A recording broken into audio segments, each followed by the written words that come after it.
Ladies and gentlemen, boys and girls, and everybody in between, welcome to another episode of, it's kind of the Chaps Chat Cats, but it's just one chap. We are a part of the Hoops Crew Media Network. My name is Jake, flying solo today without the other two chaps beside me for a special bonus podcast and interview episode. We used to do a lot of these. I wouldn't mind doing a few more, to be honest, but I'm privileged to be joined today by an excellent football analyst, independent coverer of the game. That is Matteo Shalapek-Savillo of the One Percenters. If you haven't heard of the One Percenters, I imagine you soon will, and you should do yourself the favor and check it out. Matteo, welcome to the Chaps Chat Cats / Hoops Crew. Hey, hell, Jake, that was an amazing intro. Thank you very, very much. It's a great privilege to be on. This is I was saying to my wife when I was explaining this is my maiden podcast appearance as author of One Percenters. So it's a great privilege, and whatever happens with the newsletter, I'll always remember this. So, well, we're super glad to have you on. Yeah. As I said, people should go and follow the One Percenters on Blue Sky and Twitter and all that sort of thing. But I've been following your account, I think on Twitter and then on Blue Sky for a few seasons now on the Chaps account. And, you know, you produce some really great, thought-provoking, intriguing, funny work. Like I think it crosses a lot of sort of styles and genres that I really like. Like it's never too straight down the line, but it's also not, you know, too leaning too far into like comedy either. It strikes a beautiful balance. And I had the privilege of proofreading your season preview article about the Geelong Cats. And you've done one of these for all 18 clubs. I want to talk to you about your Cats one. I want to talk to you about the others as well. But just first off, like I read this and went, holy crap, there's a lot of work that's gone into this. Like, how long do these take you to write? How long have these all been in the work? Because as I said, you've done one for all 18 clubs, and the one I read was bloody brilliant. oh well, that's very kind, Jake. Thank you. I'll have to pull you up on the smallest of little corrections. You said that I've done one for all 18 clubs.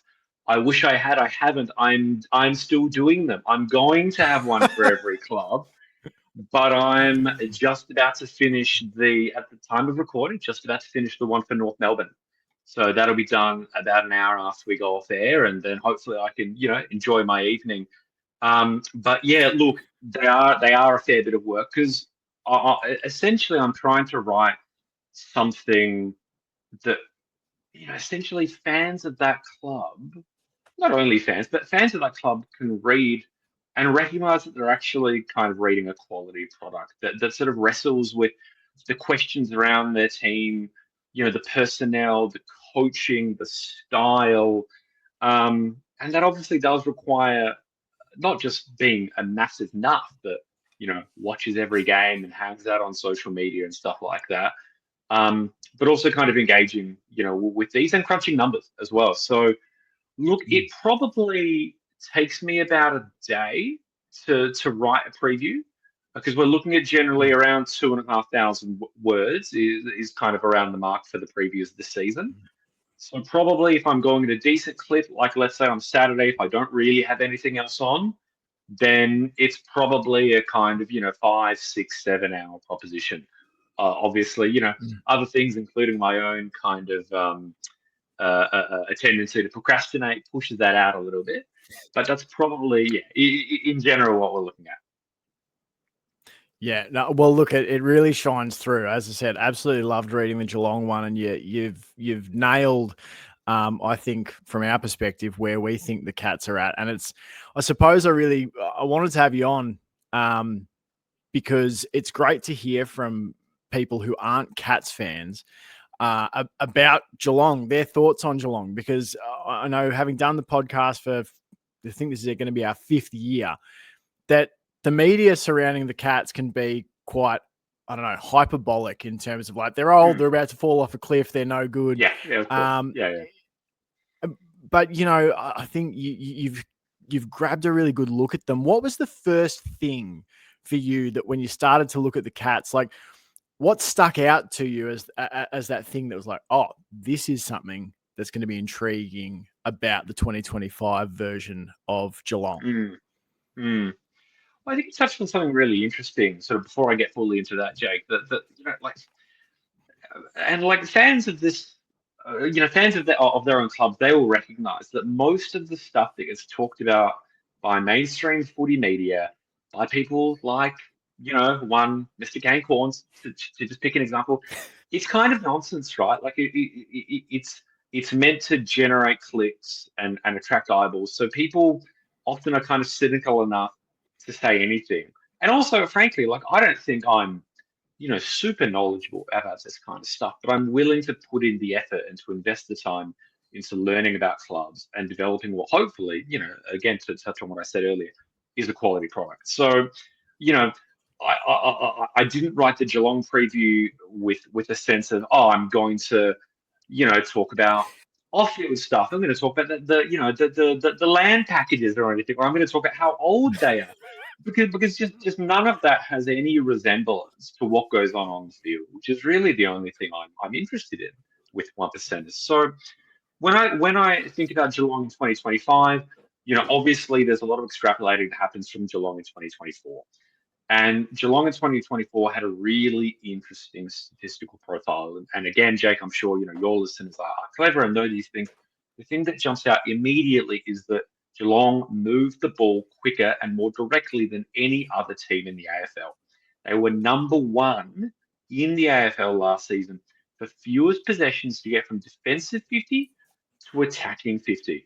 And you would really kind of recognize what that looks like, right? It's that willingness to kick it long, because there's a belief that Geelong is very capable at ground level, so you're able to win the ball when it's in dispute, sort of on the wings or even in the centre, and then get it forward. Obviously, channeling a lot of balls through those high half forwards, Myers, Close, Manor, etc. So when I think about Geelong, I think about quickness, I think about directness, and kind of interestingly, because again, to sort of circle back a little bit to what I was saying earlier about how a lot of people who are paid to talk about footy don't really know that much about footy and they're not interested in learning. Everyone seemingly in the mainstream media talk about clearances and how important clearances are. Well, I'm not convinced that Chris Scott actually thinks clearances are that important, because Geelong, if you look at the raw clearance numbers, if you look at how many clearances they allow their opponents to have, look, Geelong are not a great clearance team. And look, maybe Chris Scott would love to have, Paddy Dangerfield from 10 years ago, and Joel Selwood kind of, prime Joel Selwood back in the team to help with that. But the point is that he's been able to adapt his game plan and work around that relative weaknesses in winning clearances, because Geelong are so good in the kind of post-clearance game, general play. They're so good on offensive and defensive transition. They're so good at putting their opponents into uncomfortable situations, forcing turnovers, and then kind of, doing that slingshot and moving really quickly and directly from there. So, it's so interesting. When you started doing the show, it sounds like Geelong were a very different type of team when they actually had the ball. They were pretty patient. They were pretty happy to play the kick mark game. And now it's almost been a 180, how quickly they move the ball now. And they're kind of innovating in this respect. Everyone talks about speed of ball movement now. Well, Geelong is sort of at the vanguard of a lot of that. So that's really interesting. And I would basically expect that to continue in 2025, I reckon. Yeah, it's 100% true. Like when we started, we did the 2021 women's season, which was, February or whatever it was back then. And then went into our first season was the 2021 men's year, which obviously I think we made top 4 and then, somehow get through to a prelim and get crunched by Melbourne. And so we really, first 2 seasons of the pod, were covering a massive transition of game style. Like they talked a lot in that 2021 off season heading into 2022 that, from my memory, they sort of did speak about some of the players saying they wanted to play a different style of game. And it was very obvious from our point of view that they needed to change something, because they kept getting to the pointy end and then being undone by these teams that could play in a different, more chaotic way. So I think it's probably, my admiration, I guess, of Chris Scott as a coach probably increased massively over that offseason, because I think it's hard to be a coach and admit that maybe your plan's not working and that you need to adapt. And I think that was a pretty incredible transformation from what Geelong were at 2021 at the end of, where they did look kind of cooked. They did look like they were at the end of their rope, to coming out in 2022 and looking totally changed. So yeah, that I love watching that style of game too. I mean, it is so exciting. It is, absolutely. And I just think the 2022 Premiership is just such an amazing triumph of coaching, right? So what you were saying, like clearly it was also this amazing career culmination for guys like Selwood and Dangerfield, but to kind of have that recognition, to make that realization, as Chris Scott did, that his style, the kind of style that had brought him so much success, was kind of out of step with kind of modern, chaos, ground ball, quick movement footy that, Richmond, I guess, obviously under Damien Hardwick made an art of, and Melbourne obviously did as well, right? Like, Melbourne's way to offset having a pretty average forward line was to just move the ball incredibly quickly, get the ball into the hands of these run and carry guys like Oliver, and then just do damage from there, from those kind of half forward positions. I think there's got to have realized that and to have gone, well, actually, how can I change? Because unlike soccer, right? Footy isn't like, you can't just buy a bunch of guys in the off season when Plan A isn't working. You can't go, well, we'll just spend lots of money and develop Plan B that way. You can't do that in footy. So to have executed such a dramatic kind of tactical turnaround in really just a space of basically a couple of seasons to be where they're at now, it's amazing, and it really is fascinating. And I think coaching is really about maximizing the resources that you have, developing a style that's complementary to the players that you have, and I think by those definitions, Scott has to be in the conversation of best coach in the league. Someone's going to write an incredible book, I think, one day about just the constant ability to reinvent and stay at the top. I look forward to reading it whenever that happens. Just quickly, you use this great analogy in your analysis of the Cats about their draft strategy, and that was to do with flipping shells. You talked about, when you draft a player, it's like, flipping a shell. Is there a pearl underneath or not? And you talked about that Geelong, their strategy is flipping more shells than other teams. Like, you've obviously done, as I said, you're up to North Melbourne now in your previews. How different did Geelong's draft off-season look to everyone else that you've covered so far? Because I'll be honest, I view the AFL world through, hooped glasses. So I haven't looked that closely at everyone else's draft. Yeah. Was there a big difference between how Geelong went about it and how everyone else did? I think you definitely see differences in the kind of 2024 trade and draft period and how Geelong approached that. And I think they're sort of representative of broader trends, right? And I think the sort of broader trends are easier to talk about. And obviously, Bailey Smith represents an approach that Geelong are really, really happy to do, basically, or to have in their recruitment, which is, yes, the draft is about flipping shells and trying to find as many pearls as possible, but trading is really much more about identifying guys who you already know are pearls, right? Because they've done it. They've done, Bailey Smith, he's played in a grand final. He's been the best player on the field in the 2021 semi-final, at the Gabba, right? He kicked that late goal, right? Geelong has seen that. Geelong's recruiters have seen that. So they understand his player profile and how he would contribute to helping kind of Chris Scott play the type of footy that he wants to play. And we can talk about that later. So I think, Geelong's list management and coaching team, their ability to basically play the percentages in these really, in a way that frankly a lot of other clubs just find really ruthless. And I know for a fact that lots of opposition supporters obviously get pretty annoyed when you have these kinds of negotiations where, you've got Geelong, for example, saying to the Bulldogs, look, we'll give you our first round pick for Bailey Smith. And what was that pick? 16 or 15, 17 or something like that, because it got pushed out a little bit. And look, well, that was, I guess, unders, right? In terms of what Bailey Smith might have attracted in a totally free market. but it wasn't a free market. That was the offer on the table, and the Bulldogs really had very little leverage there. It was either basically accept Geelong's first round pick in 2024, or essentially let Bailey Smith walk to the preseason draft in the knowledge that no club really was going to dare to take him, and he would have basically walked to Geelong for nothing. So I think that kind of fairly hard-nosed negotiation, that's certainly something I associate with Geelong, and that's certainly the credit of the guys that you've got doing recruiting. I think kind of to the pure draft stuff, right?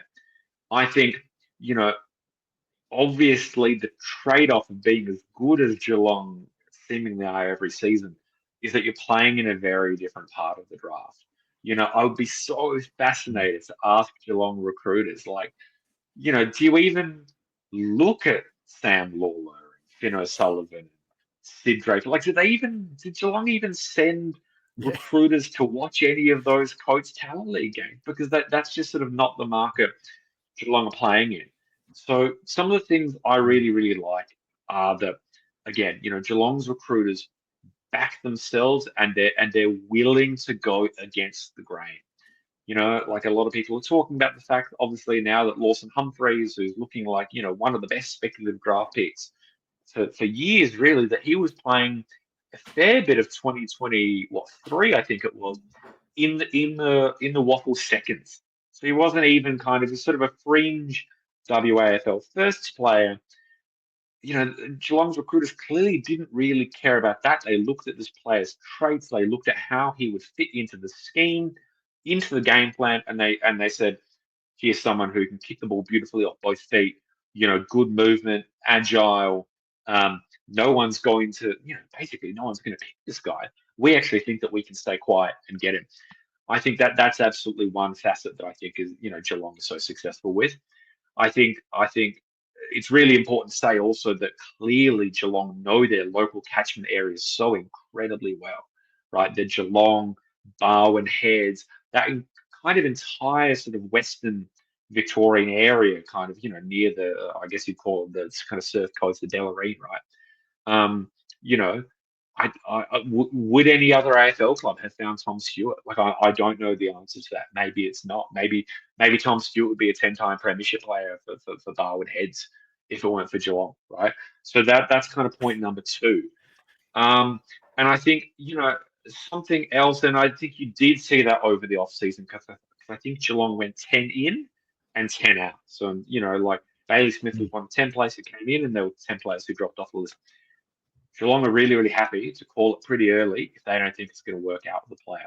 And I think we've seen in the case of, what was his name? Phoenix Foster, I think it was. He had some comments in the media a few days ago. And he's an example of how that can have a bit of a human cost, right? Because it can be brutal. You're in this AFL system. You feel like you've been sort of harshly dealt with, perhaps, or you haven't got the fair shot. And all of a sudden, that's probably your AFL career done. But Geelong know that they're in the business of winning. And higher list turnover is a pretty important part of what they do, because it gets back to the point that you made originally, Jake, 15 minutes ago when you asked me this question about flipping shells, right? About, look, every draft pick is either going to be a shell or a pearl. But again, the best way to maximize your chances of finding pearls is by flipping lots of shells.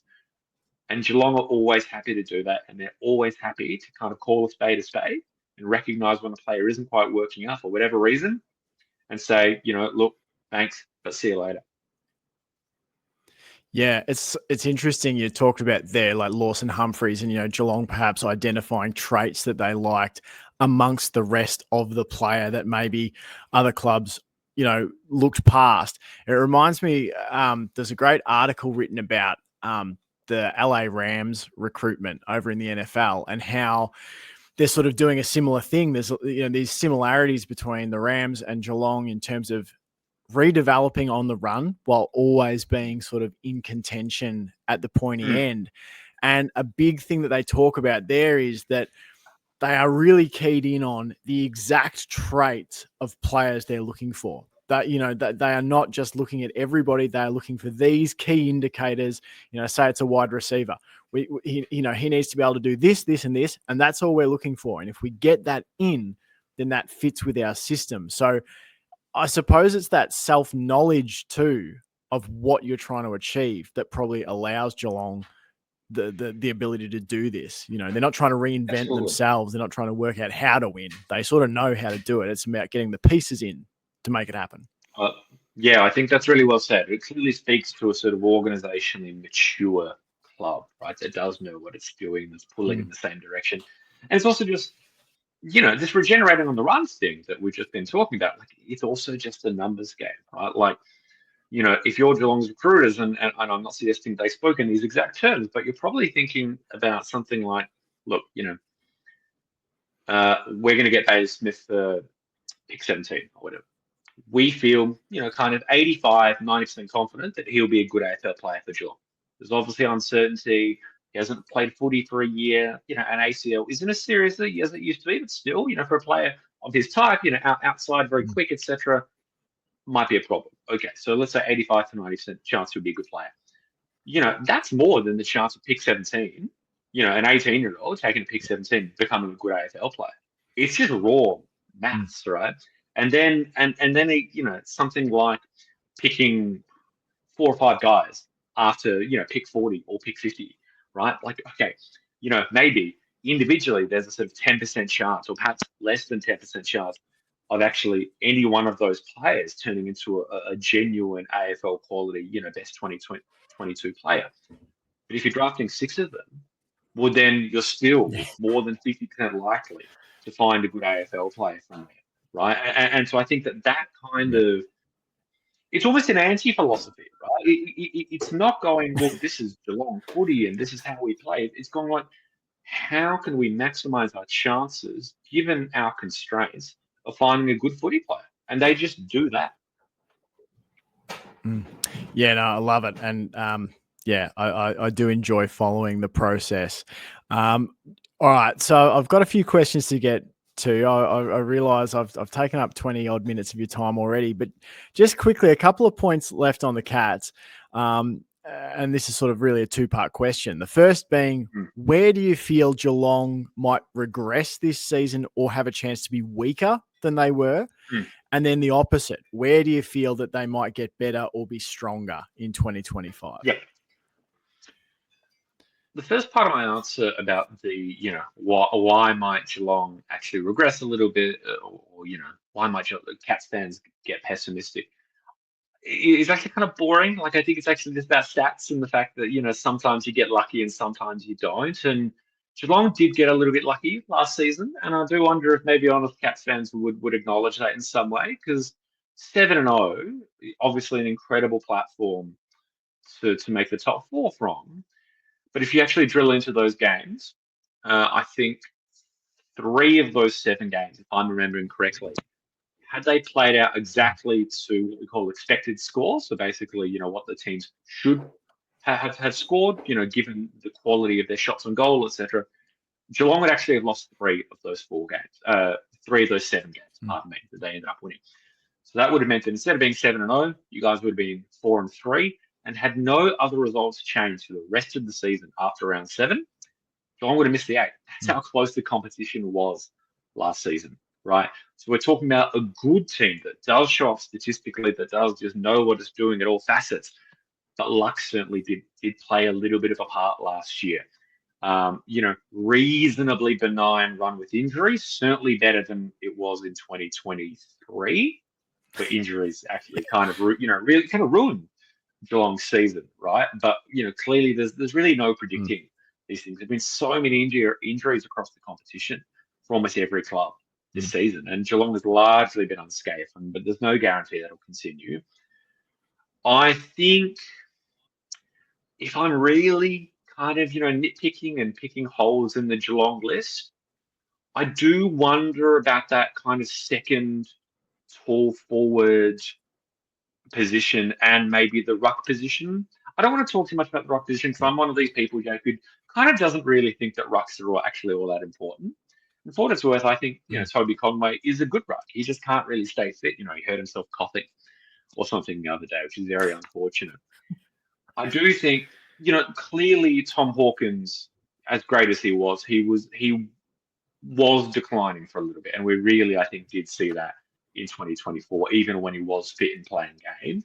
He wasn't quite the same player anymore, and that's totally understandable. I think that Shannon Neal, again, I can't speak for what Geelong people, as in within the club, would say about him. I see a solid player there. I see someone who, is pretty good on the lead, obviously a great size, has been, developed very patiently. Needless to say, I don't see him getting up to that Hawkins level, right? Is that a weakness? I don't know. It's kind of hard to say, right?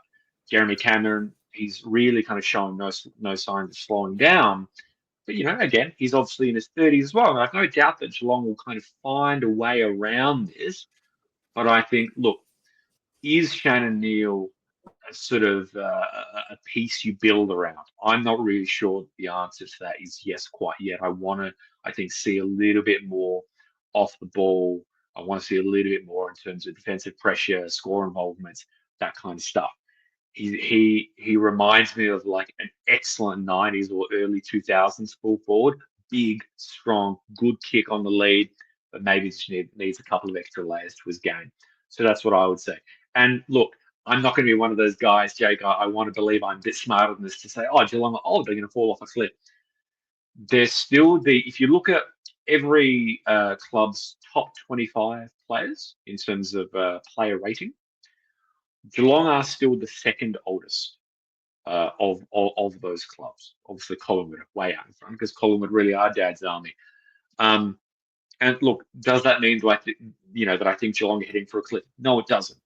But I think it means, and I'm sure obviously people in the club are thinking about how to replace people like Patrick Dangerfield, Jeremy Cameron, Tom Stewart. These players are incredible players, and they will continue to be. And I think what looks like the fairly obvious move of having Danger spending more time forward and a little bit less time in midfield, that makes great sense to me. Great one-on-one player, great forward player.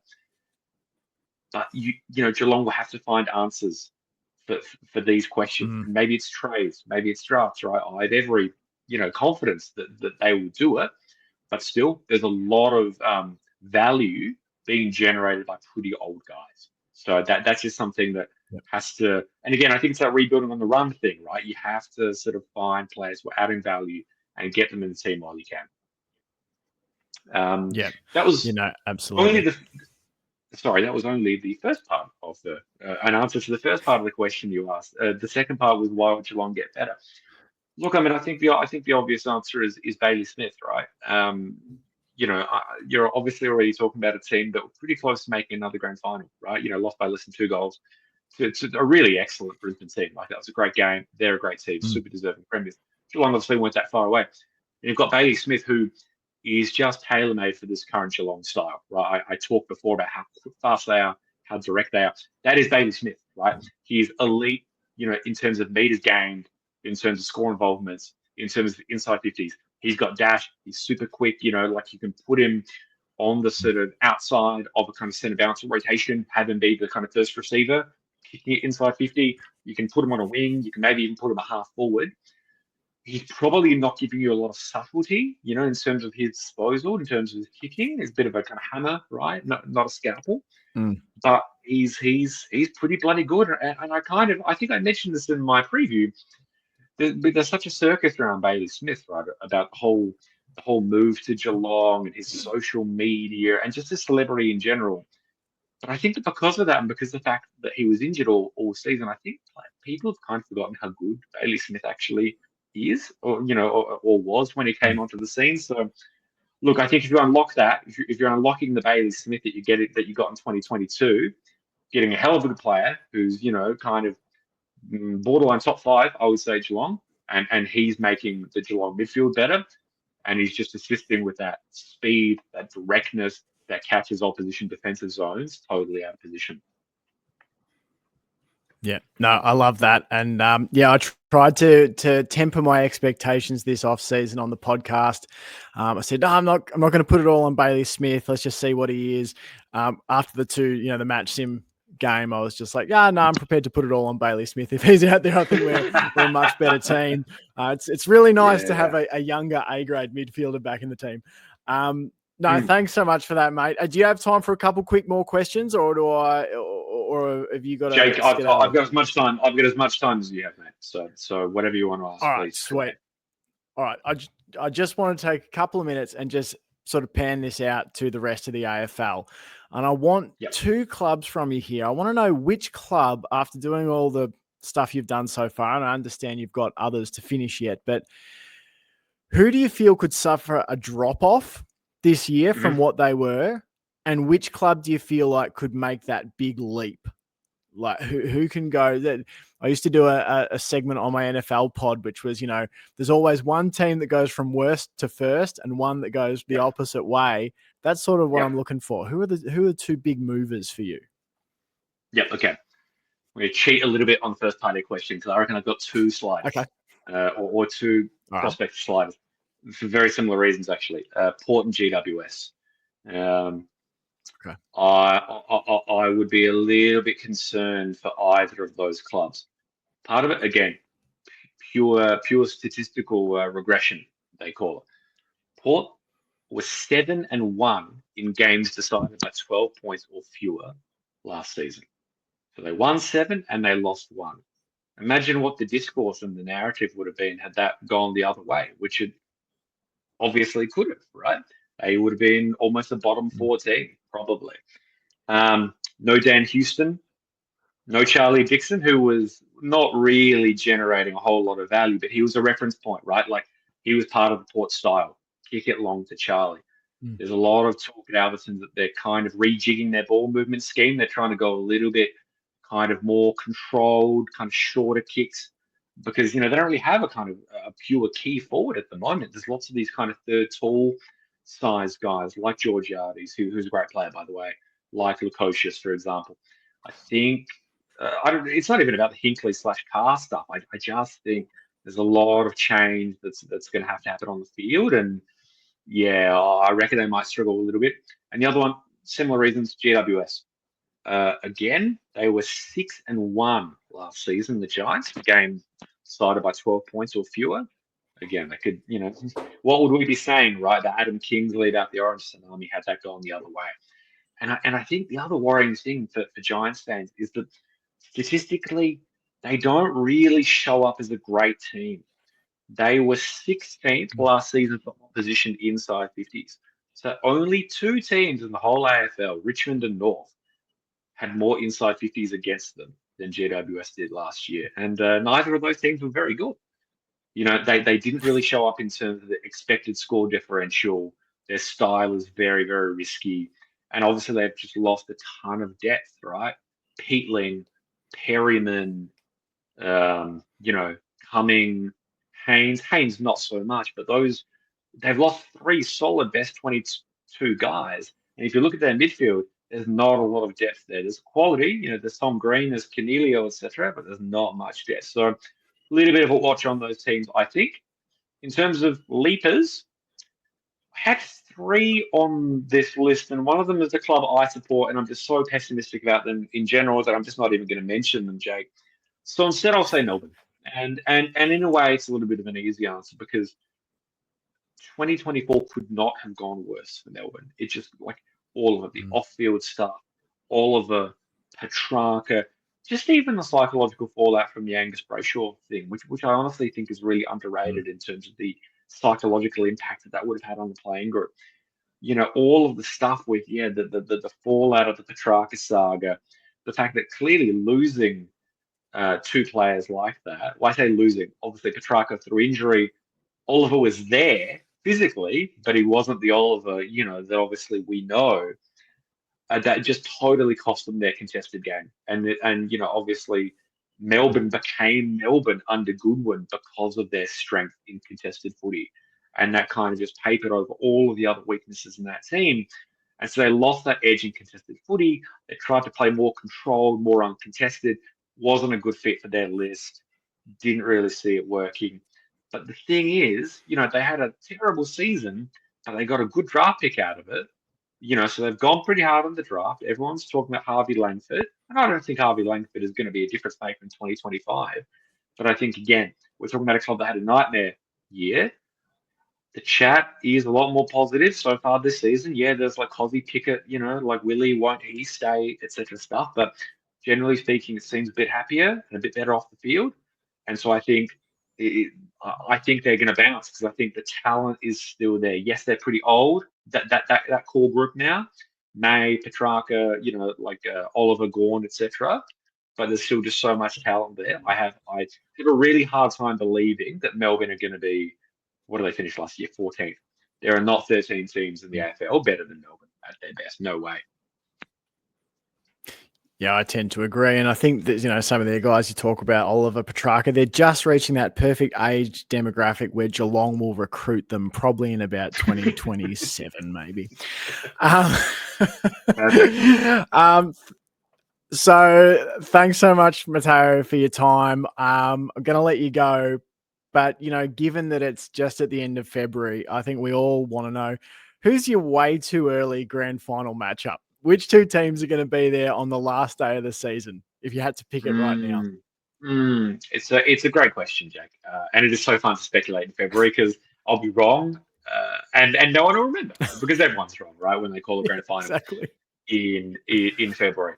Look, I have three teams who I reckon out just a little bit on their own at the top of the comp at the moment. And unfortunately, Geelong aren't quite there. I reckon they're half a step behind. I've got, Brisbane is the obvious one. Clearly the asterisk there is no Joe. How do they offset the loss of Joe Danaher? They plug a kid in? Do they go just full small ball, ground ball style? I think that's a really interesting tactical question heading into the season. But they're just stacked with talent. And they've gotten over that hurdle, right, of winning the flag. The Dogs, obviously everyone's got opinions about Luke Beveridge, but I just think, I don't think the way they've built their list is absolutely perfect.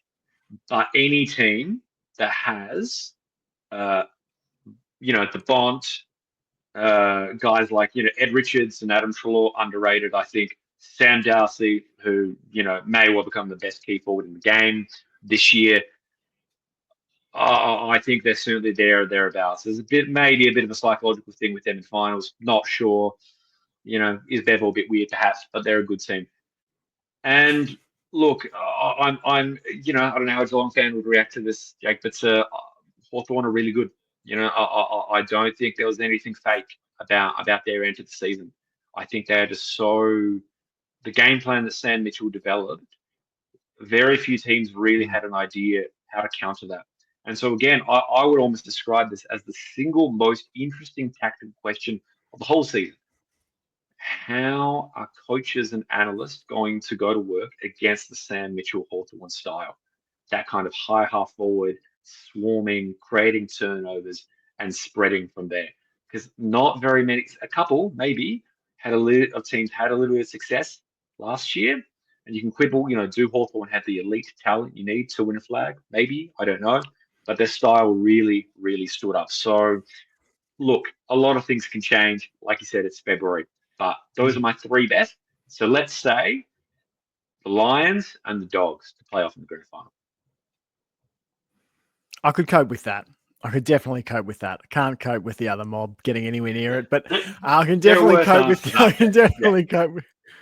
Yeah, I can definitely cope with Lions and Dogs. And our good mate Jacko, who is a listener of the pod, is a Dogs fan, so he'll be very, very happy indeed.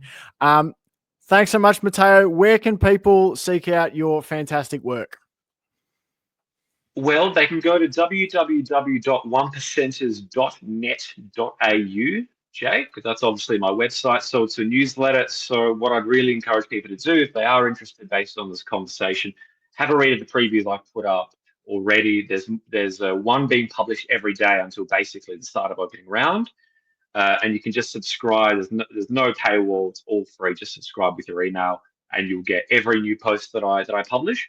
You can also find me. I am on Twitter. It's a bad website, but I am there. 1%ers with an A instead of an ER at the end. So 1%ers. And it's the same handle on Blue Sky as well. So that's how you find me. But the easiest way is probably just go straight to the website, onepercenters.net.au. Perfect. And everybody should absolutely flock over there, get on board, follow Matteo and his coverage over at the 1%ers. It's a big gripe of ours on the podcast that there's, not been enough support of independent footy media, particularly when so many of us spend our time complaining about the state of footy media, saying, oh, why have they got these people talking about the game? Why do they have to talk about it this way?